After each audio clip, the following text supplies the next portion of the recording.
Our new agenda for the GOP must recognize that patriotic education is essential to the survival of liberty.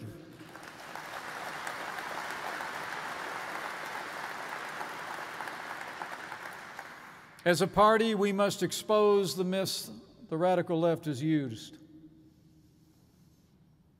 to corrupt the minds of America's youth and repeal the policies built on those myths. That must include, we must end the movement to defund the police and stand with the brave men and women of law enforcement every day.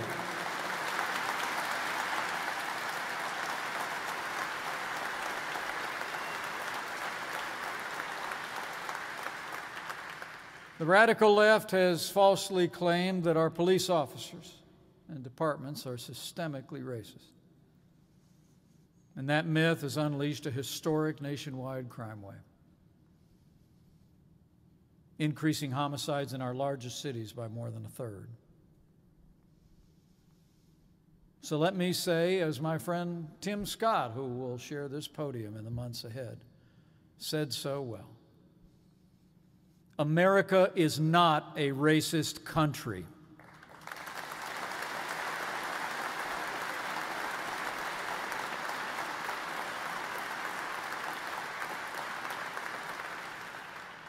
The men and women of law enforcement protect and serve every American every day, of every race and creed and color, and they deserve our respect and support. Likewise, our party must continue to stand with the victims of cancel culture all across our land. We must be about freedom of speech.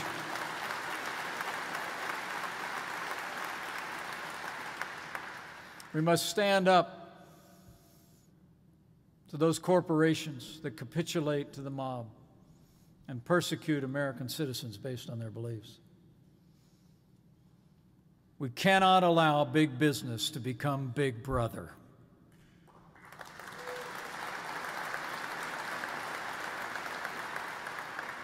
And perhaps most importantly,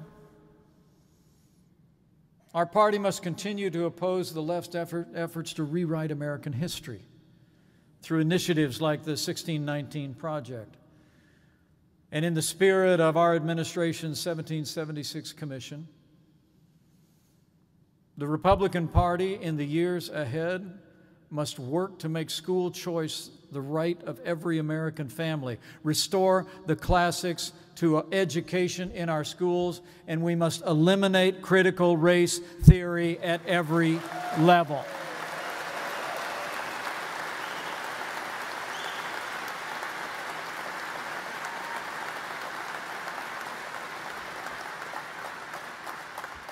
Critical race theory teaches children as young as kindergarten to be ashamed of their skin color. It represents a full-throated assault aimed at the heart of the American experiment. And it's nothing short of state-sponsored and state-sanctioned racism. Our party must ensure that critical race theory is expelled from our schools, our military, and our public institutions.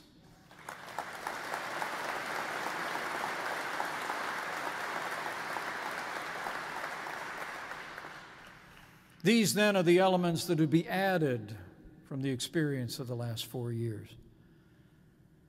But there is one more.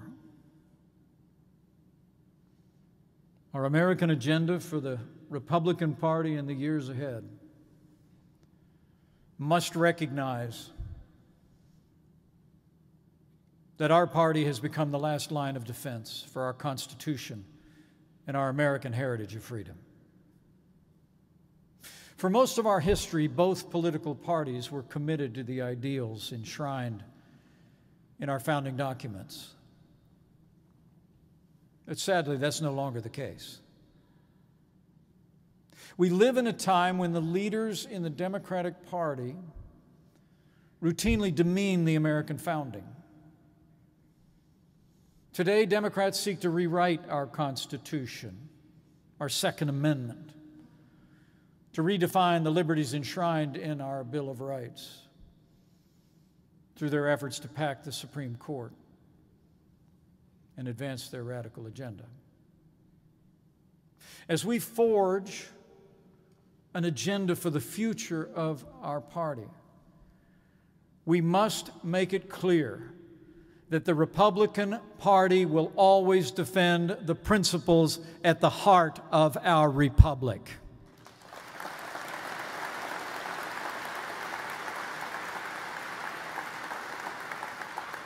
If we don't, no one else will. You know, every office holder in this country takes the same oath to support and defend the Constitution of the United States. I took that oath as Vice President on President Ronald Reagan's Bible.